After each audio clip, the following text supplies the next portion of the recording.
Welcome to rhythm of learning. ഇന്നത്തെ ക്ലാസ്സിൽ നമ്മൾ പഠിക്കാൻ പോകുന്നത് എറണാകുളം ജില്ലയാണ് കേട്ടോ. അപ്പൊ കാസർഗോഡ് മുതൽ തൃശ്ശൂർ വരെയുള്ള ജില്ലകളുടെ ക്ലാസ് നമ്മൾ ഓൾറെഡി അപ്ലോഡ് ചെയ്തിട്ടുണ്ട്. കൂടാതെ ഇന്ത്യയിലെ സ്റ്റേറ്റുകൾ മുഴുവൻ നമ്മൾ പഠിച്ചു തീർത്തു. ഇനി നമ്മൾ കേരളത്തിലെ ജില്ലകളാണ് പകുതി പഠിച്ചു വെച്ചത്, ബാക്കി പഠിക്കാനായിട്ട് പോകുന്നത്. അത് നമുക്കിനി അടുത്ത ഒരു 5-6 ക്ലാസ്സുകളിലായിട്ട് കേരളത്തിലെ ജില്ലകൾ നമുക്ക് അവസാനിപ്പിക്കാം. അപ്പൊ ഇന്ന് പറയാൻ പോകുന്നത് എറണാകുളം ജില്ലയെ കുറിച്ചാണ്. എറണാകുളം ജില്ലയെ കുറിച്ച് കുറച്ച് അധികം തന്നെ പറയാനുണ്ട്.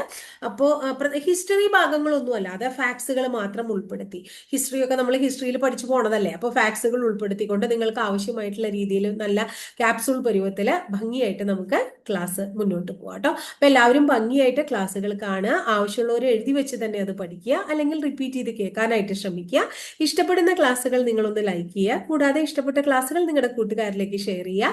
ആദ്യമായിട്ട് ചാനൽ കാണുന്നവർ ചാനൽ ഒന്ന് സബ്സ്ക്രൈബ് ചെയ്യുക. ആ ബെല്ലൈക്കൺ കൂടി ഒന്ന് എനേബിൾ ചെയ്യുമ്പോൾ ഞാൻ ഓരോ ദിവസവും നിങ്ങൾക്ക് അപ്ലോഡ് ചെയ്യുന്ന വീഡിയോസ് നിങ്ങൾക്ക് കൃത്യമായിട്ട് നോട്ടിഫിക്കേഷൻ ആയിട്ട് ലഭിക്കുകയും ചെയ്യും. അപ്പോൾ ക്ലാസ്സിലേക്ക് കടക്കാം. എറണാകുളമാണ്.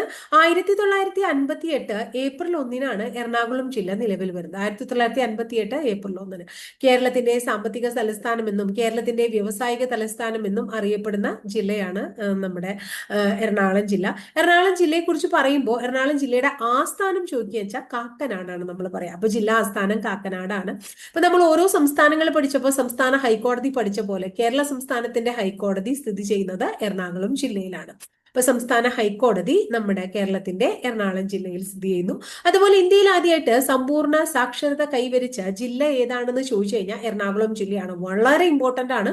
1990 ഫെബ്രുവരി 4-നാണ് ഇന്ത്യയിലെ ആദ്യത്തെ സമ്പൂർണ്ണ സാക്ഷരത കൈവരിച്ച ജില്ലയായിട്ട് എറണാകുളം ജില്ലയെ പ്രഖ്യാപിക്കുന്നത്. അതുപോലെ തന്നെ ഇന്ത്യയിൽ ആദ്യമായിട്ട് സമ്പൂർണ്ണ സാക്ഷരത കൈവരിച്ച പഞ്ചായത്ത് ഏതെന്ന് ചോദിച്ചു കഴിഞ്ഞിട്ടുണ്ടെങ്കിൽ എറണാകുളം ജില്ലയിലെ പോത്താനിക്കോട് എന്ന് പറയുന്ന പഞ്ചായത്താണ്. ഇന്ത്യയിൽ ആദ്യമായിട്ട് സമ്പൂർണ്ണ സാക്ഷരത കൈവരിച്ച പഞ്ചായത്ത് എറണാകുളം ജില്ലയിലെ പോത്താനിക്കോട് പഞ്ചായത്താണ്. ഇനി എറണാകുളം ജില്ല പണ്ട് കാലത്ത് ഋഷി നാഗകുളം എന്ന പേരിലാണ് അത്രേ അറിയപ്പെട്ടിരുന്നത്. അപ്പൊ പ്രാചീന കാലത്ത് ഋഷി നാഗകുളം എന്നറിയപ്പെടുന്ന പ്രദേശം കൂടിയാണ് എറണാകുളം. എറണാകുളത്തെ കുറിച്ച് പറയുമ്പോൾ എറണാകുളത്ത് കുറേയധികം സ്ഥലങ്ങളുണ്ട്. വളരെ പ്രസിദ്ധമായിട്ടുള്ള ഒരു സ്ഥലമാണ് കൊച്ചി, അല്ലെ? അറബിക്കടലിന്റെ റാണി എന്ന് വിശേഷിപ്പിക്കുന്ന കൊച്ചി. അതുപോലെ തന്നെ ആലുവ അല്ലെ, വ്യവസായങ്ങളുടെ നഗരം എന്ന് വിശേഷിപ്പിക്കുന്ന ആലുവ. അതുപോലെ തന്നെ മംഗളവനം പക്ഷി സങ്കേതം, അത് കേരള ഫാക്സ് പഠിച്ചപ്പോൾ നമ്മൾ പഠിച്ചിട്ടുണ്ട്. കൊച്ചിയുടെ ശ്വാസകോശം എന്ന് വിളിക്കുന്ന മംഗളവനം. അതുപോലെ കോതമംഗലം, ഹൈറേഞ്ചിന്റെ കവാടം എന്ന് വിളിക്കുന്ന കോതമംഗലം. ഇതൊക്കെ എറണാകുളം ജില്ലയിലെ വളരെ പ്രശസ്തമായിട്ടുള്ള കുറച്ച് സ്ഥലങ്ങളാണ്. കേരളത്തിൽ ഏറ്റവും കൂടുതൽ വ്യവസായവൽക്കരിക്കപ്പെട്ട ജില്ല ഏത് എന്ന് ചോദിച്ചു കഴിഞ്ഞാൽ എറണാകുളം ജില്ല പറയും. അതുപോലെ തന്നെ കേരളത്തിൽ ഏറ്റവും കൂടുതൽ ആംഗ്ലോ ഇന്ത്യൻ ജനസംഖ്യ ഉള്ള ജില്ലയും എറണാകുളം ജില്ലയാണ്. കേരളത്തിൽ ഏറ്റവും കൂടുതൽ ക്രിസ്തു മതവിശ്വാസികളും കേരളത്തിൽ ഏറ്റവും കൂടുതൽ ജൂത മതവിശ്വാസികളും എവിടെ തന്നെയാണ്? എറണാകുളം ജില്ലയിൽ തന്നെയാണ് കേട്ടോ. ഏറ്റവും കൂടുതൽ പ്രതിശീർഷ വരുമാനം ഏറ്റവും കൂടുതൽ പ്രതിശീർഷ വരുമാനം കണക്കാക്കുമ്പോൾ പ്രതിശീർഷ വരുമാനത്തിൽ മുന്നിൽ നിൽക്കുന്ന ജില്ല ഏതാണ്? എറണാകുളം ജില്ലയാണ്.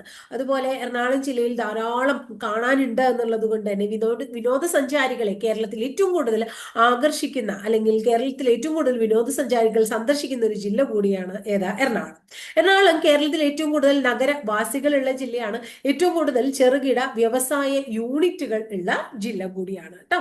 ഇനി അതുപോലെ തന്നെ ഏറ്റവും കൂടുതൽ നാഷണൽ ഹൈവേസ് കേരളത്തിൽ ഏത് ജില്ലയിലൂടെയാണ് കടന്നു പോണേന്ന് ചോദിച്ചു കഴിഞ്ഞാലും, ഏറ്റവും കൂടുതൽ മുനിസിപ്പാലിറ്റികൾ കേരളത്തിൽ ഏത് ജില്ലയിലാണ് ഉള്ളതെന്ന് ചോദിച്ചു കഴിഞ്ഞാലും ഒക്കെ നമ്മൾ ഏതെന്നെ ഉത്തരം പറയണം? എറണാകുളം ജില്ല തന്നെ പറയണം. എറണാകുളം ജില്ലയിലാണ് പൈനാപ്പിൾ, വാഴക്കുളം എന്ന് പറയുന്ന സ്ഥലത്ത് ധാരാളം പൈനാപ്പിൾ, കുറേയധികം നമ്മൾ എക്സ്പോർട്ട് ക്വാളിറ്റി ഉള്ള പൈനാപ്പിൾ പ്രൊഡ്യൂസ് ചെയ്യുന്ന എറണാകുളം ജില്ലയിലെ വാഴക്കുളത്താണ്. അതുപോലെ തന്നെ കേരളത്തിൽ ഏറ്റവും കൂടുതൽ ജാതിക്ക ഉൽപ്പാദിപ്പിക്കുന്ന ജില്ലയും ചോദിച്ചു കഴിഞ്ഞാൽ എറണാകുളം ജില്ലയെയാണ് പറയാം. ഇനി കേരളത്തിൽ ആദ്യമായിട്ട് സ്പീഡ് പോസ്റ്റ് ഓഫീസ് സെന്റർ എവിടെയാ തുടങ്ങിയെന്ന് ചോദിച്ചാൽ എറണാകുളത്താണ് അത്ര സ്പീഡ് പോസ്റ്റ് ഓഫീസ് സെന്റർ. അതുപോലെ കേരളത്തിൽ ആദ്യത്തെ ഫിലമെന്റ് രഹിത ഗ്രാമം അല്ലെങ്കിൽ ഇ വേസ്റ്റ് രഹിത ഗ്രാമം എന്നൊക്കെ ചോദിച്ചു കഴിഞ്ഞിട്ടുണ്ടെങ്കിൽ എറണാകുളം ജില്ലയിലെ തുരുത്തിക്കര എന്ന് പറയുന്ന ഗ്രാമമാണ്. എറണാകുളം ജില്ലയിലെ തുരുത്തിക്കര എന്ന് പറയുന്ന ഗ്രാമമാണ്. ഇനി കേരളത്തിൽ ആദ്യത്തെ ഡിജിറ്റൽ പഞ്ചായത്ത് ഏത് എന്ന് ചോദിച്ചു കഴിഞ്ഞാൽ എറണാകുളം ജില്ലയിലെ പാമ്പാക്കുടയാണ്. കേരളത്തിൽ ആദ്യത്തെ ഡിജിറ്റൽ പഞ്ചായത്ത് എറണാകുളം ജില്ലയിലെ പാമ്പാക്കുടയാണ്. ഇന്ത്യയിൽ തന്നെ ആദ്യമായിട്ട് ഒരു ഇന്റർനാഷണൽ ട്രാൻസ്ഷിപ്മെന്റ് ടെർമിനൽ എവിടെയാണ്? കണ്ടെയ്നർ ടെർമിനൽ എവിടെയാ വരണേ? എറണാകുളത്താണ്. അത് വല്ലാർപാടത്താണ്. വല്ലാർപാടം കണ്ടെയ്നർ ടെർമിനൽ എന്നാണ് അതിന്റെ പൂർണ്ണ പേര്. അതുപോലെ ആദ്യമായിട്ട് സന്തോഷ് ട്രോഫി മത്സരത്തിന് കേരളത്തിൽ വേദിയായിട്ടുള്ളത് എറണാകുളം ജില്ലയാണ്. കേരളത്തിൽ ആദ്യമായിട്ട് ഒരു ഡീസൽ വൈദ്യുത നിലയം സ്ഥാപിതമായത് എറണാകുളത്താണ്. എറണാകുളത്ത് ബ്രഹ്മപുരത്താണ്. ബ്രഹ്മപുരം ഡീസൽ പവർ പ്ലാന്റ് എന്നാണ് അതിന്റെ പേര്. അതുപോലെ തന്നെ കേരളത്തിൽ ആദ്യത്തെ LNG ടെർമിനൽ സ്ഥാപിതമായതും എറണാകുളത്താണ്, പുതുവൈപ്പിനിലാണ്. ഏതാണ്? പുതുവൈപ്പിനാണ് കേട്ടോ. ഇനി ഇന്ത്യയിൽ ആദ്യമായിട്ട് സയൻസ് സ്കൂൾ നിലവിൽ വന്നത് കൊച്ചിയിലാണ്. Vikram Sarabhai science school. ഇന്ത്യയിൽ ആദ്യമായിട്ട് ഒരു സയൻസ് സ്കൂൾ കൊച്ചിയിൽ വന്നു. അതുപോലെ തന്നെ ഇന്ത്യയിലെ ആദ്യത്തെ അക്വാ ടെക്നോളജി പാർക്ക് സ്ഥാപിക്കാൻ ഉദ്ദേശിച്ചിട്ടുള്ളത് എറണാകുളം ജില്ലയിലെ കൊടുങ്ങല്ലൂർ എന്ന് പറയുന്ന സ്ഥലത്താണ്. അക്വാ ടെക്നോളജി പാർക്ക് എവിടെയാണ്? എറണാകുളം ജില്ലയിലെ കൊടുങ്ങല്ലൂരാണ്. കേരളത്തിലെ ആദ്യത്തെ ഹരിത ഗ്രാമം നേരത്തെ നമ്മൾ പറഞ്ഞ തുരുത്തിക്കര തന്നെയാണ്, എറണാകുളം ജില്ലയിലെ. ഇന്ത്യയിൽ ആദ്യമായിട്ട് സ്പൈസസ് മ്യൂസിയം എവിടെയാ തുടങ്ങിയെന്ന് ചോദിച്ചു കഴിഞ്ഞാലും നിങ്ങൾ എന്തെന്നെ ഉത്തരം പറയണം? കൊച്ചി തന്നെ പറയണം. എറണാകുളം ജില്ലയിലെ കൊച്ചിയാണ്. ചിലപ്പോൾ കൊച്ചിയിലൊന്നും ഉണ്ടാവില്ല, എറണാകുളം ജില്ല എന്ന് ഉണ്ടാവുള്ളൂ. ഇന്ത്യയിൽ ആദ്യമായിട്ട് ഒരു റബ്ബർ പാർക്ക് വന്നത് എറണാകുളത്താണ്. അതിന്റെ സ്ഥലം പ്രത്യേകം പഠിക്കണം, പലപ്പോഴും പരീക്ഷയ്ക്ക് ചോദിച്ചിട്ടുണ്ട്. ഐരാപുരം. ഇന്ത്യയിലെ ആദ്യത്തെ റബ്ബർ പാർക്ക് എവിടെയാണ്? ഐരാപുരത്താണ്. കേരളത്തിൽ ആദ്യത്തെ ബാല സൗഹൃദ പഞ്ചായത്തിന്റെ പേര്, ഇതും പരീക്ഷയുടെ റിപ്പീറ്റഡ് ആയിട്ടുള്ള ഒരു ചോദ്യമാണ്, നെടുമ്പാശ്ശേരിയാണ്. കേരളത്തിൽ ആദ്യത്തെ ബാല സൗഹൃദ പഞ്ചായത്ത് ഏതാണ്? നെടുമ്പാശ്ശേരിയാണ്. കൊച്ചിയിൽ ആരംഭിച്ച ആദ്യ മൾട്ടിപ്ലക്സ്, അല്ലെങ്കിൽ കേരളത്തിലെ ആദ്യത്തെ മൾട്ടിപ്ലക്സ്, കൊച്ചിയിലാണത് ആരംഭിച്ചത്. കേരളത്തിലെ ആദ്യത്തെ മൾട്ടിപ്ലക്സ് ആണ് ഏതാന്ന് ചോദിച്ചിട്ടുണ്ടെങ്കിൽ ലുലു മാളാണ് കേട്ടോ. ഇനി കേരളത്തില് ആദ്യമായിട്ട് ഒരു കരൾ മാറ്റ ശസ്ത്രക്രിയ വിജയകരമായി പൂർത്തിയാക്കിയത് എറണാകുളം ജില്ലയിലെ അമൃത ഇൻസ്റ്റിറ്റ്യൂട്ട് ഓഫ് മെഡിക്കൽ സയൻസിലാണ്. അതുപോലെ കേരളത്തിൽ ആദ്യമായിട്ട് ഒരു ഹൃദയം മാറ്റിവെക്കൽ ശസ്ത്രക്രിയ ആദ്യമായി നടന്നത് കൊച്ചിയിലെ മെഡിക്കൽ ട്രസ്റ്റ് ഹോസ്പിറ്റലിലാണ്. നേതൃത്വം കൊടുത്തത് ഡോക്ടർ ജോസ് ചാക്കോ പെരിയപുരം എന്ന് പറയുന്ന ഡോക്ടർ ആണ്. ഇനി കേരളത്തിലെ ആദ്യത്തെ പ്രൊഫഷണൽ ഫുട്ബോൾ ടീം, ഏതാണെന്ന് ചോദിച്ചാൽ FC കൊച്ചിനാണ്. കേരളത്തിലെ ആദ്യത്തെ പ്രൊഫഷണൽ ഫുട്ബോൾ ടീം ഏതാണ്? FC കൊച്ചിനാണ്. ഇന്ത്യയിൽ ആദ്യത്തെ സ്റ്റാർട്ടപ്പ് വില്ലേജ് ഏതാണ് നമ്മളോട് ചോദിക്കുകയാണെങ്കിൽ, ഇന്ത്യയിൽ ആദ്യത്തെ സ്റ്റാർട്ടപ്പ് വില്ലേജ് ഏതാണെന്ന് ചോദിക്കുകയാണെങ്കിൽ കളമശ്ശേരിയിലാണ്. ഇന്ത്യയിലെ ആദ്യത്തെ സ്റ്റാർട്ടപ്പ് വില്ലേജ് എവിടെയാണ്? കളമശ്ശേരിയിലാണ്. അതുപോലെ ഇന്ത്യയിൽ 100% കുടുംബാസൂത്രണം നടപ്പിലാക്കിയ ജില്ല, ഇന്ത്യയിൽ 100% കുടുംബാസൂത്രണം നടപ്പിലാക്കിയത് ഏത് ജില്ലയിലാണെന്ന് ചോദിച്ചു കഴിഞ്ഞാൽ എറണാകുളം ജില്ലയിലാണെന്ന് പറയും. ഇനി നമുക്ക് എല്ലാവർക്കും പരിചയമുള്ള ഒരു സ്ഥലമാണ് കൊച്ചി സ്റ്റോക്ക് എക്സ്ചേഞ്ച് അല്ലെ. 1978 കൊച്ചി സ്റ്റോക്ക് എക്സ്ചേഞ്ച് നിലവിൽ വന്നത്. ഈ 78 വർഷം എപ്പോഴും പരീക്ഷയ്ക്ക് ചോദിക്കാറുള്ള ഒരു ചോദ്യമാണ്. അപ്പൊ കേരളത്തിൽ ആദ്യമായി ഓഹരി വിപണി നിലവിൽ വന്നതും എവിടെ തന്നെയാണ്? എറണാകുളത്താണെന്ന് മനസ്സിലാക്കുക. കേരളത്തിലെ ആദ്യത്തെ ഈ ഡിസ്ട്രിക്ട് ഏത് എന്ന് ചോദിച്ചു കഴിഞ്ഞിട്ടുണ്ടെങ്കിൽ ഉത്തരം എറണാകുളം ജില്ലയാണ്. ഇനി എപ്പോഴും പരീക്ഷയ്ക്ക് ചോദിച്ചു കണ്ടിട്ടുള്ള വേറൊരു ചോദ്യമാണ്, ഇന്ത്യയിലെ ആദ്യത്തെ മാതൃക മത്സ്യബന്ധന ഗ്രാമം ഏതാണ്? കുമ്പളങ്ങിയാണ്, എറണാകുളം ജില്ലയിലെ കുമ്പളങ്ങി. അതുപോലെ ഇന്ത്യയിലെ ആദ്യത്തെ മാതൃക പ്രകൃതി സൗഹൃദ വിനോദസഞ്ചാര ഗ്രാമവും കുമ്പളങ്ങിയാണ്. ഇന്ത്യയിലെ ആദ്യത്തെ മാതൃക പ്രകൃതി സൗഹൃദ വിനോദസഞ്ചാര ഗ്രാമവും ഏതന്നെയാണ്? കുമ്പളങ്ങി തന്നെയാണ്. ഇനി നമ്മൾ പറഞ്ഞു എറണാകുളം ജില്ലയുടെ ആസ്ഥാനം എവിടെയാണെന്ന് പറഞ്ഞു, കാക്കനാടാണെന്ന് നമ്മൾ പറഞ്ഞു അല്ലെ. അവിടെ കാക്കനാടുള്ള 1-2 സ്ഥാപനങ്ങളുടെ പേര് നമുക്ക് പഠിക്കാം. ഒന്ന് നിങ്ങൾക്ക് എല്ലാവർക്കും അറിയുന്നതാണ്, കേരളത്തില് ഒരു ആന പരിശീലന കേന്ദ്രം മാത്രമേ ഉള്ളൂ, അത് കാക്കനാടാണ്. കേരളത്തിലെ ഏക ആന പരിശീലന കേന്ദ്രം കാക്കനാടാണ്. അതുപോലെ കേരളത്തിൽ ആദ്യമായിട്ട് സ്പെഷ്യൽ ഇക്കണോമിക് സോൺ നിലവിൽ വന്നതും കാക്കനാടാണ്. ആദ്യമായിട്ടൊരു സ്പെഷ്യൽ എക്കണോമിക് സോൺ നിലവിൽ വന്നു. കൂടാതെ കേരള പ്രസ് അക്കാദമിയുടെ ആസ്ഥാനവും ഏതന്നെയാണ്? കാക്കനാടാണ്. കേരള പ്രസ് അക്കാദമിയും കാക്കനാട് തന്നെയാണ് കേട്ടോ. ഇനി അടുത്തത്, കേരളത്തിൽ ഏറ്റവും കൂടുതൽ മഴ ലഭിക്കുന്ന സ്ഥലം ഏതാണ്? നമ്മള് കാലാവസ്ഥ കേരളത്തിലേക്ക് പഠിച്ചിട്ടുണ്ട്, അതിൽ പറഞ്ഞിട്ടുണ്ട് എറണാകുളം ജില്ലയിലെ നേര്യമംഗലം എന്ന് പറയുന്ന സ്ഥലത്താണ്. എറണാകുളം ജില്ലയിലെ നേര്യമംഗലം എന്ന് പറയുന്ന സ്ഥലത്താണ്. ഇനി കേരളത്തില് ഒരേ ഒരു നിയമ സർവകലാശാല മാത്രമേ ഉള്ളൂ, അതിന്റെ പേര് നുവാൽസ് എന്നാണ്. നാഷണൽ എന്താ പറയുന്നത്? NUALS, NUALS, national university of advanced legal studies എന്നാണ് അതിന്റെ പൂർണ്ണരൂപം. National university of advanced legal studies, അത് കളമശ്ശേരിയിലാണ്. 2005 അത് സ്ഥാപിതമായത്. അതിന്റെ ചാൻസലർ ആരാണ്? കേരള ഹൈക്കോടതിയുടെ ചീഫ് ജസ്റ്റിസ് ആണ്. അപ്പൊ കേരള ഹൈക്കോടതി ചീഫ് ജസ്റ്റിസ് ചാൻസലറായ കേരളത്തിലെ ഏക സർവകലാശാല ഏതാണ്? നുവാൽസ് ആണ് കേട്ടോ. കേരളത്തിലെ ഒരേയൊരു ദേശീയ നിയമ സർവകലാശാലയാണ് ഏത്? നുവാൽസ്. ഇന്ത്യൻ അലുമിനിയം കമ്പനി എവിടെ സ്ഥിതി ചെയ്യുന്നു എന്ന് ചോദിച്ചാൽ കളമശ്ശേരിയിലാണ്. ഇന്ത്യൻ അലുമിനിയം കമ്പനി എവിടെയാണ്? കളമശ്ശേരിയിലാണ്. ഇന്ത്യയിൽ ആദ്യമായിട്ട് നമ്മൾ കേട്ടിട്ടുണ്ട് ഇലക്ട്രോണിക് വോട്ടിംഗ് മെഷീൻ അല്ലെ, നമ്മൾ കണ്ടിട്ടുമുണ്ട്. ഇപ്പൊ നമ്മൾ എല്ലാവരും അതിൽ തന്നെയാ ചെയ്യണേ അല്ലെ, വോട്ട് ചെയ്യണത്. അപ്പൊ ഇന്ത്യയിൽ ആദ്യമായിട്ട് ഇലക്ട്രോണിക് വോട്ടിംഗ് മെഷീൻ ഉപയോഗിച്ച് ഉപതിരഞ്ഞെടുപ്പ് നടന്നത് നോർത്ത് പറവൂരാണ്. 1982 നോർത്ത് പറവൂരിലാണ്. കേരളത്തിലെ ഏറ്റവും വലിയ ഷൂട്ടിംഗ് ഫ്ലോർ എവിടെ സ്ഥിതി ചെയ്യുന്നു എന്ന് ചോദിച്ചു കഴിഞ്ഞാൽ VVM സ്റ്റുഡിയോ ആണ്. എവിടെയാണത്? കളമശ്ശേരിയിലാണ്. VVM സ്റ്റുഡിയോ എവിടെയാണ്? കളമശ്ശേരിയിലാണ്. പെരുമ്പാവൂർ പട്ടണത്തിന് അടുത്തായിട്ട് ഒരു കാവ് കാണപ്പെടുന്നുണ്ട്. അത് ചരിത്രപരമായിട്ട് വളരെ ഇമ്പോർട്ടന്റ് ആയിട്ടുള്ള ഒരു സ്ഥലം കൂടിയാണ്. ഇരിങ്ങോൾ കാവ് എന്നാണ് അതിന്റെ പേര്. എന്താണ്? ഇരിങ്ങോൾ കാവ്. അതുപോലെ തന്നെ കോടനാട് എന്ന് പറയുന്ന സ്ഥലമുണ്ട് എറണാകുളം ജില്ലയിൽ. അവിടെ കാപ്രിക്കാട് ഇക്കോ ടൂറിസം നിലവിൽ വന്നു. അപ്പൊ കാപ്രിക്കാട് ഇക്കോ ടൂറിസം നിലവിൽ വന്നത് എവിടെയാണ് എന്ന് ചോദിച്ചു വെച്ചിട്ടുണ്ടെങ്കിൽ നമ്മൾ എവിടെയാ പറയാ? കോടനാട് എന്ന് പറയുന്ന സ്ഥലത്താ പറയാ. അതുപോലെ തന്നെ തൃപ്പൂണിത്തുറ, നിങ്ങൾ എല്ലാവരും കേട്ടിട്ടുള്ള ഒരു സ്ഥലം ആയിരിക്കും തൃപ്പൂണിത്തുറ. അത് അത്തച്ചമയത്തിന് അത്തച്ചമയത്തിന് വളരെ പ്രസിദ്ധമായിട്ടുള്ള ഒരു സ്ഥലമാണ് തൃപ്പൂണിത്തുറ എന്ന് പറയുന്നത്. ഇനി ഇന്ത്യയിലെ ഏറ്റവും നീളം കൂടിയ റെയിൽവേ പാലം ഏതാണ്? വേമ്പനാട് പാലാണ്. ഇന്ത്യയിലെ ഏറ്റവും നീളം കൂടിയ റെയിൽവേ പാലം. അത് ബന്ധിപ്പിക്കുന്നത് ഇടപ്പള്ളി വല്ലാർപാടത്തെയാണ്. ഏതിനൊക്കെയാ ബന്ധിപ്പിക്കുന്നത്? ഇടപ്പള്ളിയെയും വല്ലാർപാടത്തെയും തമ്മിൽ ബന്ധിപ്പിക്കുന്നു. ഇനി നമ്മൾ നേരത്തെ പറയേണ്ടായി കേരള പ്രസ് അക്കാദമിയെ കുറിച്ച്. കേരള പ്രസ് അക്കാദമിയുടെ ആസ്ഥാനം എവിടെയാണെന്ന് പറഞ്ഞു നമ്മള്? എറണാകുളം ജില്ലയാണെന്ന് പറഞ്ഞു അല്ലെ. അപ്പൊ ആ കേരള പ്രസ് അക്കാദമിയുടെ പുതിയ പേര് എന്താന്ന് ചോദിച്ചു കഴിഞ്ഞിട്ടുണ്ടെങ്കിൽ 2013 മുതൽ അത് കേരള മീഡിയ അക്കാദമി എന്ന പേരിലാണ് അറിയപ്പെടുന്നത് എന്നും കൂടി നമ്മൾ ഓർത്തു വെക്കണം. ഇനി കേരളത്തിലെ അല്ലെങ്കിൽ മജിസ്ട്രേറ്റുമാർക്ക് പ്രാരംഭ പരിശീലനം നൽകുന്ന മുൻസിഫ്മാർക്ക് അല്ലെങ്കിൽ മജിസ്ട്രേറ്റുമാർക്ക് പ്രാരംഭ പരിശീലനം നൽകുന്ന സ്ഥലമാണ് കേരള ജുഡീഷ്യൽ അക്കാദമി. ഈ കേരള ജുഡീഷ്യൽ അക്കാദമി പ്രവർത്തിക്കുന്നത് എവിടെയാണെന്ന് ചോദിച്ചു കഴിഞ്ഞാൽ റാം മോഹൻ പാലസിലാണ്. എവിടെയാണ്? റാം മോഹൻ പാലസിലാണ്. അതുപോലെ തന്നെ കേരളത്തില് വിദേശ കത്തുകൾ മാത്രം കൈകാര്യം ചെയ്യുന്ന ഒരേ ഒരു തപാൽ ഓഫീസേ ഉള്ളൂ. അത് കൊച്ചിൻ ഫോറിൻ പോസ്റ്റ് ഓഫീസാണ്. കൊച്ചിൻ ഫോറിൻ പോസ്റ്റ് ഓഫീസാണ്. ഇനി കുടിവെള്ളത്തിന്റെ ഗുണനിലവാരം ഉറപ്പുവരുത്തുന്നതിന് വേണ്ടി കേരളത്തിലെ എറണാകുളം ജില്ലയിൽ ഒരു പദ്ധതി ആരംഭിച്ചേക്കാണ്. ആ പദ്ധതിയുടെ പേര് ഓപ്പറേഷൻ പ്യുവർ വാട്ടർ എന്നാണ്. അപ്പോൾ കേരളത്തിലെ ഓപ്പറേഷൻ പ്യുവർ വാട്ടർ പ്രോജക്റ്റ് ആരംഭിച്ച ജില്ല ഏതാണെന്ന് ചോദിച്ചു കഴിഞ്ഞിട്ടുണ്ടെങ്കിൽ എറണാകുളം ജില്ലയിലാണ്. അതുപോലെ ആൺകുട്ടികൾക്കും പെൺകുട്ടികൾക്കുമായുള്ള കേരളത്തിലെ ഏക ദുർഗുണ പരിഹാര പാഠശാല എവിടെയാണ് സ്ഥിതി ചെയ്യുന്നത് എന്ന് ചോദിച്ചു കഴിഞ്ഞിട്ടുണ്ടെങ്കിൽ നമ്മൾ പറയും കാക്കനാടാണ്. എവിടെയാണ്? കാക്കനാട്. ഇനി കേരളത്തിലെ ഏക ഹെറിറ്റേജ് മ്യൂസിയം സ്ഥിതി ചെയ്യുന്നത്, കേരളത്തിലെ ആദ്യത്തെ ഹെറിറ്റേജ് മ്യൂസിയം സ്ഥിതി ചെയ്യുന്നത് തൃപ്പൂണിത്തുറ ഹിൽ പാലസിലാണ്. അത് തന്നെയാണ് കേരളത്തിലെ ഏറ്റവും വലിയ പുരാവസ്തു മ്യൂസിയവും. കേരളത്തിലെ ഏറ്റവും വലിയ പുരാവസ്തു മ്യൂസിയം, കേരളത്തിലെ ആദ്യത്തെ ഹെറിറ്റേജ് മ്യൂസിയം എന്നൊക്കെ ചോദിച്ചു കഴിഞ്ഞാൽ തൃപ്പൂണിത്തുറ ഹിൽ പാലസ് ആണ് നമ്മൾ ഉത്തരം പറയേണ്ടത്. ഇനി കോമൺവെൽത്ത് രാജ്യങ്ങളിലെ പഴയ സിനഗോഗ് സ്ഥിതി ചെയ്യുന്ന കേരളത്തിലെ പ്രദേശം ഏതാന്ന് ചോദിച്ചു കഴിഞ്ഞിട്ടുണ്ടെങ്കിൽ മട്ടാഞ്ചേരിയാണ്. മട്ടാഞ്ചേരിയിൽ ഏറ്റവും പഴക്കം ചെന്ന ജൂതപ്പള്ളി സ്ഥിതി ചെയ്യുന്നുണ്ട്. 1568 ആ ജൂതപ്പള്ളി നിർമ്മിച്ചത്. അത് അതിന് അനുമതിക്ക് കൊടുത്ത രാജാവ് വീരകേരളവർമ്മ തുടങ്ങിയ ഡീറ്റെയിൽഡ് ആയിട്ടുള്ള കാര്യങ്ങളൊക്കെ കേരള ഹിസ്റ്ററിയുമായിട്ട് റിലേറ്റഡ് ആയിട്ട് നമ്മൾ ഓൾറെഡി പഠിച്ചു കഴിഞ്ഞിട്ടുള്ള കാര്യമാണ്. അപ്പൊ അത് നമ്മൾ ഇവിടെ പറയുന്നില്ല. ഇനി എറണാകുളം ജില്ലയിൽ പ്രധാനപ്പെട്ട കുറച്ച് ജലസേചന പദ്ധതി ഉണ്ട്. അതിൽ ഏറ്റവും ഇമ്പോർട്ടന്റ് ആയിട്ടുള്ള ഒരു ജലസേചന പദ്ധതിയാണ് ഇടമലയാർ ജലസേചന പദ്ധതി. അതുപോലെ തന്നെ അവിടെ ഭൂതത്താൻകെട്ട് ഡാം ഉണ്ട്. എറണാകുളം ജില്ലയിലെ പ്രധാനപ്പെട്ട ഒരു ടൂറിസ്റ്റ് കേന്ദ്രമാണ് ഭൂതത്താൻകെട്ട് ഡാം. ഇനി നമുക്ക് എല്ലാവർക്കും അറിയുന്നതാണ് ശിവരാത്രി മഹോത്സവത്തിന് പ്രസിദ്ധമായിട്ടുള്ള ഒരു സ്ഥലമാണ് ആലുവ മണപ്പുറം അല്ലെ.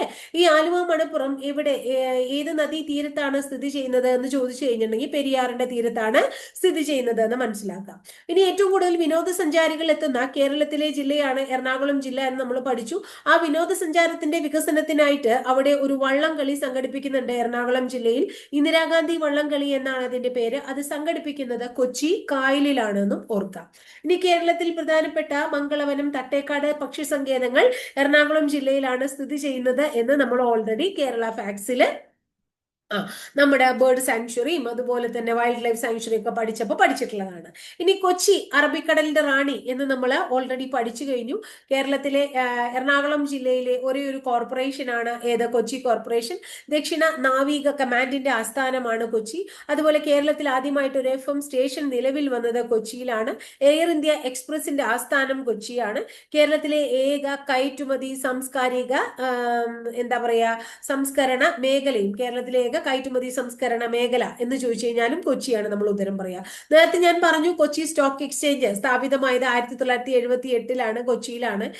അതുപോലെ കേരളത്തിലെ ആദ്യത്തെ മൾട്ടിപ്ലക്സ് തിയേറ്റർ നിലവിൽ വന്നത് എവിടെയാന്ന് ചോദിച്ചു കഴിഞ്ഞാലും കൊച്ചിയിലാണ്. INS Garuda, INS Venduruthy, INS Dronacharya ഇതൊക്കെ എവിടെയാ സ്ഥിതി ചെയ്യണേ എന്ന് ചോദിച്ചു കഴിഞ്ഞാൽ നമ്മൾ എവിടെയാ പറയേണ്ടത്? കൊച്ചിയിലാണ് നമ്മൾ പറയേണ്ടത്. ഇനി അടുത്തത്, മത്സ്യങ്ങൾക്ക് വേണ്ടി ഇന്ത്യയിൽ ആദ്യമായിട്ട് ഒരു ആശുപത്രി ആരംഭിച്ചു അത്രേ. അത് ആരംഭിച്ചത് എവിടെയാണ്? കൊച്ചിയിൽ തന്നെയാണ്. കുഫോസിന്റെ കീഴില് പ്രവർത്തിക്കുന്ന മത്സ്യങ്ങൾക്ക് വേണ്ടിയുള്ള ആശുപത്രിയുടെ ഔദ്യോഗികമായിട്ടുള്ള പേര് ചോദിച്ചു കഴിഞ്ഞാൽ അക്വാട്ടിക് ആനിമൽ ഹെൽത്ത് ലബോറട്ടറി എന്നാണ് അതിന്റെ പേര്. ഈ അക്വാട്ടിക് ആനിമൽ ഹെൽത്ത് ലബോറട്ടറിയാണ് മത്സ്യങ്ങൾക്ക് വേണ്ടിയിട്ടുള്ള ഇന്ത്യയിലെ ആദ്യത്തെ ഹോസ്പിറ്റൽ എന്നറിയപ്പെടുന്നത്. എവിടെയാണ്? കൊച്ചിയിലാണ് അല്ലെ. ഇനി അടുത്തത്, കൊച്ചിയില് ഒരു എണ്ണ ശുദ്ധീകരണ ശാലയുണ്ട്. അത് അമ്പലമുകൾ എന്ന് പറയുന്ന സ്ഥലത്താണ്. അതുമായിട്ട് ബന്ധപ്പെട്ട് പ്രവർത്തിക്കുന്ന രാജ്യം ഏതാന്ന് ചോദിച്ചു കഴിഞ്ഞാൽ അമേരിക്കയാണ് കേട്ടോ. നമുക്ക് കൊച്ചി എന്ന് പറയുമ്പോൾ എല്ലാവർക്കും അറിയുന്ന ഒരു സംഭവമാണ് കൊച്ചിൻ ഷിപ്പ് യാർഡ് അല്ലെ. കൊച്ചിൻ ഷിപ്പ് യാർഡ് ഒഫീഷ്യലായിട്ട് നിലവിൽ വന്നത് 1972 മുതലാണ്. 1972 മുതലാണ്. ഇനി കൊച്ചിൻ ഷിപ്പ് യാർഡിൽ നിർമ്മിച്ച ആദ്യത്തെ കപ്പലാണ് ഏത്? റാണി പത്മിനി അല്ലെ. രണ്ടാമത്തെ റാണി പത്മാവതി. ഇതൊക്കെ പരീക്ഷയ്ക്ക് സ്ഥിരമായിട്ട് ചോദിക്കുന്ന ചോദ്യങ്ങളാണ്. കിൻഫ്ര പാർക്ക് സ്ഥിതി ചെയ്യുന്നത് എവിടെയാണ്? കൊച്ചിയിലാണ്. അതുപോലെ കേരളത്തിലെ ആദ്യത്തെ മെട്രോ എവിടെ തന്നെയാണ്? കൊച്ചി മെട്രോ തന്നെയാണ്. ഗോത്ര സാംസ്കാരിക സമുച്ചയം കേരളത്തിൽ സ്ഥിതി ചെയ്യുന്നത് എവിടെ? അല്ലെങ്കിൽ കേരളത്തിലെ ഗോത്ര സാംസ്കാരിക സമുച്ചയത്തിന്റെ ആസ്ഥാനം എവിടെ എന്ന് ചോദിച്ചു കഴിഞ്ഞിട്ടുണ്ടെങ്കിൽ കൊച്ചി പറയും. ഇനി കേരളത്തിൽ MP MLA മാർ അവരൊക്കെ പ്രതിയായിട്ടുള്ള ക്രിമിനൽ കേസുകളൊക്കെ ഉണ്ടെങ്കിൽ അവർക്ക് വേണ്ടി ഒരു പ്രത്യേക കോടതി ആരംഭിച്ച സ്ഥലവും എവിടെ തന്നെയാണ്? കൊച്ചി തന്നെയാണ് എന്ന് ഓർത്തു വെക്കുക. ഇന്ത്യയിൽ ആദ്യമായിട്ട് സമ്പൂർണ്ണ ഗർഭസ്ഥ ശിശു ചികിത്സാ വിഭാഗം ആരംഭിച്ച അമൃത ഫീറ്റൽ കെയർ സെന്റർ സ്ഥിതി ചെയ്യുന്നതും കൊച്ചിയിലാണ്. ഇന്ത്യയിൽ ആദ്യമായി സമ്പൂർണ്ണ ഗർഭസ്ഥ ശിശു ചികിത്സാ വിഭാഗം ആരംഭിച്ച അമൃത ഫീറ്റൽ കെയർ സെന്റർ സ്ഥിതി ചെയ്യുന്നതും കൊച്ചിയിലാണ്. ഇന്ത്യയിൽ ആദ്യത്തെ ഒഴുകുന്ന ATM ആരംഭിച്ചത് സ്റ്റേറ്റ് ബാങ്ക് ഓഫ് ഇന്ത്യയാണ്. ആരംഭിച്ചത് കൊച്ചിയിലാണ്. കേരളത്തിലെ ആദ്യത്തെ IPL ടീം കൊച്ചിയിലാണ്. കൊച്ചിൻ ടസ്കേഴ്സ് കേരള എന്നാണ് അതിന്റെ പേര്. അതുപോലെ തന്നെ സ്ത്രീ ബാലപീഡന കേസുകളൊക്കെ ഇല്ലേ, അത് വിചാരണ ചെയ്യാൻ ഇന്ത്യയിലെ ആദ്യത്തെ ഫാസ്റ്റ് ട്രാക്ക് കോടതി വന്നതും എവിടെ തന്നെയാണ്? കൊച്ചിയിലാണ്. അപ്പൊ നേരത്തെ MLA MP മാരെ കുറിച്ചിട്ടുള്ള കാര്യം പറഞ്ഞു. അവർക്ക് അതിനു വേണ്ടിയിട്ടുള്ള പ്രത്യേക കോടതി കൊച്ചിയിലാണ്. അതുപോലെ സ്ത്രീ ബാലപീഡന കേസുകൾക്ക് വേണ്ടിയിട്ടുള്ള ആദ്യത്തെ ഫാസ്റ്റ് ട്രാക്ക് കോടതിയും എവിടെ തന്നെയാണ്? കൊച്ചിയിൽ തന്നെയാണ്. ഇനി കേരളത്തിൽ ആദ്യമായിട്ട് സമുദ്ര ശാസ്ത്ര കോൺഗ്രസിന് വേദിയായ നഗരം ചോദിച്ചു കഴിഞ്ഞാൽ നമ്മൾ ഏതാ പറയാ? കൊച്ചിയാ പറയാ കേട്ടോ. കേരളത്തിൽ ആദ്യമായിട്ട് ഒരു ടൂറിസം പോലീസ് സ്റ്റേഷൻ ആരംഭിച്ചത് കൊച്ചിയിലാണ്. കൊച്ചിയില് എറണാകുളം ജില്ലയിലെ മട്ടാഞ്ചേരി എന്ന് പറയുന്ന സ്ഥലത്താണ്. എവിടെയാണ്? മട്ടാഞ്ചേരി. ഇനി നമുക്ക് എല്ലാവർക്കും അറിയുന്നതാണ്, അതായത് CIAL Cochin international airport limited അല്ലെ, നെടുമ്പാശ്ശേരി. എന്താ അതിന്റെ പ്രത്യേകത? അപ്പോ നമ്മൾ ഗതാഗതം പഠിക്കുമ്പോൾ പഠിക്കുന്നതാണ്, പക്ഷെ ഒന്നും കൂടെ പറയാൻ ഞാൻ, പൊതു സ്വകാര്യ പങ്കാളിത്തത്തോടു കൂടി ഇന്ത്യയിൽ നിർമ്മിച്ച ആദ്യത്തെ വിമാനത്താവളമാണ് നെടുമ്പാശ്ശേരി. പൂർണ്ണമായും സോളാറിൽ പ്രവർത്തിക്കുന്ന ആദ്യത്തെ വിമാനത്താവളവും ഏത് തന്നെയാണ്? നെടുമ്പാശ്ശേരി തന്നെയാണ്. 1999 അതിന് അന്താരാഷ്ട്ര പദവി ലഭിക്കുകയുണ്ടായി. ഇനി നമുക്ക് കൊച്ചി തുറമുഖത്തെ കുറിച്ച് പഠിച്ചാലോ? കേരളത്തിലെ ഏക മേജർ തുറമുഖം കൊച്ചി തുറമുഖമാണ്. ഈ കൊച്ചി തുറമുഖത്തിന്റെ ശില്പി റോബർട്ട് ബ്രിസ്റ്റോ എന്ന് പറയുന്ന വ്യക്തിയാണ്. ഇന്ത്യയിലെ ആദ്യത്തെ ഈ പോർട്ടും കൊച്ചിയിലാണ്. ഇന്ത്യയിലെ ആദ്യത്തെ ഈ പോർട്ട് ചോദിച്ചു കഴിഞ്ഞാലും കൊച്ചി തന്നെയാണ്. ഈ റോബർട്ട് ബ്രിസ്റ്റോനെ നമ്മൾ വിളിക്കുന്നത് വെല്ലിംഗ്ടൺ ദ്വീപിലെ റോബിൻസൺ ക്രൂസോ എന്നാണ്. വെല്ലിംഗ്ടൺ ദ്വീപിലെ റോബിൻസൺ ക്രൂസോ. ഈ വെല്ലിംഗ്ടൺ ദ്വീപിനെ കുറിച്ച് പറയുമ്പോൾ കൊച്ചി തുറമുഖം രൂപപ്പെടാൻ കാരണമായിട്ട് ഒരു വെള്ളപ്പൊക്കം 1341 ഉണ്ടായി ഓർക്കുക. അങ്ങനെയാണ്, അതാണ് കൊച്ചി തുറമുഖത്തിന്റെ രൂപീകരണത്തിന് കാരണം. വെല്ലിംഗ്ടൺ ദ്വീപിനെ കുറിച്ച് പറയുമ്പോൾ കൊച്ചി തുറമുഖം രൂപീകരിച്ചു. കൊച്ചി തുറമുഖം അങ്ങനെ ആ വെള്ളപ്പൊക്കം കൊണ്ട് രൂപീകൃതമായി. പക്ഷേ കൊച്ചി തുറമുഖത്തിന് കപ്പലുകളൊക്കെ വന്നെടുക്കണമെങ്കിൽ നല്ല ആഴം വേണ്ടേ? അങ്ങനെ ആഴം കൂട്ടാൻ വേണ്ടിയിട്ട് നമ്മൾ മണ്ണ് നീക്കം ചെയ്ത് ആ മണ്ണിട്ടിട്ട് അങ്ങനെ രൂപം കൊണ്ടൊരു ദ്വീപാണ് വെല്ലിംഗ്ടൺ ദ്വീപ് എന്നുള്ളത് കൊണ്ട് കേരളത്തിലെ ഏക മനുഷ്യനിർമ്മിത ദ്വീപ് എന്ന് നമ്മൾ എന്തിനെ വിളിക്കുന്നു? വെല്ലിംഗ്ടൺ ദ്വീപിനെ വിശേഷിപ്പിക്കുന്നു അല്ലെ. കൊച്ചി തുറമുഖത്തെ പ്രധാന തുറമുഖം, അതായത് എന്താ പറയാ, മേജർ പോർട്ട് ആയിട്ട് പ്രഖ്യാപിച്ചത് 1936 എന്നാണ്. 1936. ഇനി ഈ വെല്ലിംഗ്ടൺ ഐലൻഡിൽ ഉണ്ടല്ലോ സൈനിക ആവശ്യത്തിന് വേണ്ടിയിട്ടുള്ള കേരളത്തിലെ ഏക വിമാനത്താവളം സ്ഥിതി ചെയ്യുന്നു. കൊച്ചി നാവിക വിമാനത്താവളം എന്നാണ് അതിന്റെ പേര് കേട്ടോ. വെല്ലിംഗ്ടൺ ഐലൻഡിലാണ്. ഇനി തീർത്ഥാടന കേന്ദ്രങ്ങളെ കുറിച്ച് പറയുകയാണെങ്കിൽ പ്രസിദ്ധമായിട്ടുള്ള ക്രൈസ്തവ തീർത്ഥാടന തീർത്ഥാടന കേന്ദ്രമായ മലയാറ്റൂർ പള്ളി 2004 അതിനെ അന്താരാഷ്ട്ര തീർത്ഥാടന കേന്ദ്രമൊക്കെയായിട്ട് പ്രഖ്യാപിക്കുന്നത്. ഇന്ത്യയിൽ UN അംഗീകരിച്ച ആദ്യത്തെ രാജ്യാന്തര അന്താരാഷ്ട്ര രാജ്യാന്തര തീർത്ഥാടന കേന്ദ്രം എന്നൊക്കെ വിശേഷിപ്പിക്കുന്നത് ഏതിനെയാണ്? മലയാറ്റൂരിനെയാണ്. ഇനി നമുക്ക് എല്ലാവർക്കും അറിയുന്നതാണ്, പരീക്ഷയ്ക്ക് ചോദിച്ചു കണ്ടിട്ടുണ്ട്. ഒരു ജൈനമത ക്ഷേത്രം ഉണ്ട്, കല്ലിൽ ജൈന ക്ഷേത്രം എന്നാണ് പേര്. അറിയാത്ത കുട്ടികളാണെങ്കിൽ പഠിച്ചു വെക്കുക, കല്ലിൽ ജൈന ക്ഷേത്രം ട്ടോ. അതുപോലെ തന്നെ ഈ ചോറ്റാനിക്കര ക്ഷേത്രം, തിരുവൈരാണിക്കുളം ക്ഷേത്രം, നമ്മൾ നേരത്തെ പറഞ്ഞു ആലുവ ശിവരാത്രി, ആലുവ മണപ്പുറം എന്നൊക്കെ നമ്മൾ പറഞ്ഞു അല്ലെ. ആലുവ ശിവരാത്രി മഹോത്സവം നടക്കുന്ന ക്ഷേത്രം, ഇതൊക്കെ എന്താ പറയുന്നത്, അവിടുത്തെ പ്രധാനപ്പെട്ട, എറണാകുളം ജില്ലയിലെ പ്രധാനപ്പെട്ട തീർത്ഥാടന കേന്ദ്രങ്ങളാണ്. ഇനി കുറേയധികം സ്ഥാപനങ്ങളുടെ ആസ്ഥാനമുണ്ട്. കേരള ജുഡീഷ്യൽ അക്കാദമി എറണാകുളം ജില്ലയിലെ അത്താണിയിലാണ്. ഇൻഫോ പാർക്ക് എറണാകുളം ജില്ലയിലെ കാക്കനാടാണ്. അതുപോലെ തന്നെ പുൽത്തൈല ഗവേഷണ കേന്ദ്രം ഓടക്കാലിയിലാണ്. കേരള സ്റ്റേറ്റ് ബാംബു കോർപ്പറേഷന്റെ ആസ്ഥാനം അങ്കമാലിയാണ്. നമ്മുടെ ശ്രീ ശങ്കരാചാര്യ സംസ്കൃത യൂണിവേഴ്സിറ്റി എവിടെയാണ്? കാലടിയിലാണ്. HMT Hindustan machine tools HMT കളമശ്ശേരിയിലാണ്. Kerala university of fisheries and ocean science KUFOS നമ്മൾ നേരത്തെ പറഞ്ഞു, അത് പനങ്ങാടാണ്.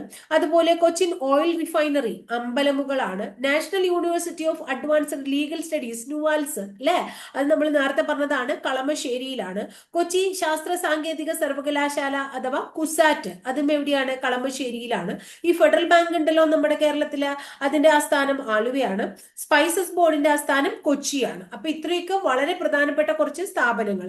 അതുപോലെ ജവഹർലാൽ നെഹ്റു അന്താരാഷ്ട്ര സ്റ്റേഡിയം കേട്ടിട്ടില്ലേ നിങ്ങൾ? അത് കലൂരാണ്. Jawaharlal Nehru international stadium Kaloor. എന്നാൽ രാജീവ് ഗാന്ധി ഇൻഡോർ സ്റ്റേഡിയം ഉണ്ട് കേട്ടോ, അത് എവിടെയാണ്? കടവന്ത്രയിലാണ്. എവിടെയാണ്? കടവന്ത്ര, തെറ്റിക്കരുത്. ഇനി കേരള കൺസ്യൂമർ ഫെഡിന്റെ ആസ്ഥാനം കൊച്ചിയാണ്. കേരള കൺസ്യൂമർ ഫെഡിന്റെ ആസ്ഥാനം എവിടെയാണ്? കൊച്ചിയാണ്. CBIയുടെ കേരളത്തിലെ ആസ്ഥാനം ചോദിച്ചു കഴിഞ്ഞാൽ കൊച്ചിയാണ്. കേരള കൊങ്ങിണി ഭാഷാ ഭവൻ കൊച്ചിയിലാണ്. നാളികേര വികസന ബോർഡ് കൊച്ചിയിലാണ്. കേരള സ്റ്റേറ്റ് സിവിൽ സപ്ലൈസ് കോർപ്പറേഷന്റെ ആസ്ഥാനം കൊച്ചിയാണ്. Central marine fisheries research institute കൊച്ചിയിലാണ്.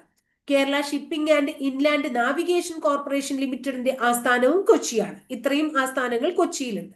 ഇനി Asian development institute of urban affairs നടത്തിയ പഠനപ്രകാരം ഇന്ത്യയിൽ ഏറ്റവും കൂടുതൽ പുരോഗതിയുള്ള നഗരവും കൊച്ചിയാണ്. കേരളത്തിലെ വ്യവസായവൽക്കരിക്കപ്പെട്ട നഗരം, ഏറ്റവും കൂടുതൽ വ്യവസായവൽക്കരിപ്പിക്കുന്ന സ്ഥിരവും ഇംപ്രൂവ്മെന്റ് ഉള്ള നഗരം എന്നൊക്കെ ചോദിച്ചു കഴിഞ്ഞാൽ എറണാകുളം, കൊച്ചിയൊക്കെയാണ് പറയാം. അപ്പൊ ഇത്രയാണ് എറണാകുളം ജില്ലയെ കുറിച്ച് അല്ലെങ്കിൽ കൊച്ചിയെ കുറിച്ച് കേട്ടോ നമുക്ക് പറയാനുള്ളത്. അപ്പൊ പ്രധാനപ്പെട്ട കാര്യങ്ങളൊക്കെ തന്നെ നമ്മൾ ഇവിടെ പറഞ്ഞിട്ടുണ്ട്. ഇനി ഹിസ്റ്ററിയുമായിട്ട് റിലേറ്റഡ് ആയിട്ടുള്ള കാര്യങ്ങൾ ഇതിൽ ഞാൻ ഉൾപ്പെടുത്തിയിട്ടില്ല, കാരണം അത് ഓൾറെഡി നമ്മൾ ഹിസ്റ്ററിയില് കേരള ഹിസ്റ്ററി, അതുപോലെ തന്നെ ഇന്ത്യൻ ഹിസ്റ്ററിയിലെ medieval India, ancient India, modern India ഒക്കെ പഠിക്കുമ്പോൾ നമ്മൾ കൃത്യമായിട്ട് ഇത് പറയുന്നുണ്ട് ഓരോ കാര്യങ്ങൾ. അപ്പൊ എല്ലാം കൂടെ പറഞ്ഞ് നിങ്ങളെ കൺഫ്യൂഷൻ ആക്കിയ ബോറടിപ്പിക്കുകയും ചെയ്യാണ്ടിരിക്കാനാണ് ഈ ഫാക്ട്സ് മാത്രം ഉൾക്കൊള്ളിച്ചുകൊണ്ടുള്ള നമ്മുടെ ഭംഗിയായിട്ടുള്ള ഈ ജില്ലകളുടെ പഠനം നമ്മൾ നടത്തുന്നത്. അപ്പൊ ഇത്രയേ ഉള്ളൂ ഇന്നത്തെ ക്ലാസ് ഒക്കെ മനസ്സിലായി എന്ന് വിചാരിക്കുന്നു കേട്ടോ. അപ്പൊ അടുത്ത ദിവസം നിങ്ങളുടെ അഭിപ്രായങ്ങളൊക്കെ കമന്റ് ബോക്സിൽ രേഖപ്പെടുത്തുക കേട്ടോ. അടുത്ത ദിവസം വളരെ നല്ലൊരു ടോപ്പിക്കായിട്ട് വീണ്ടും കാണാം കേട്ടോ.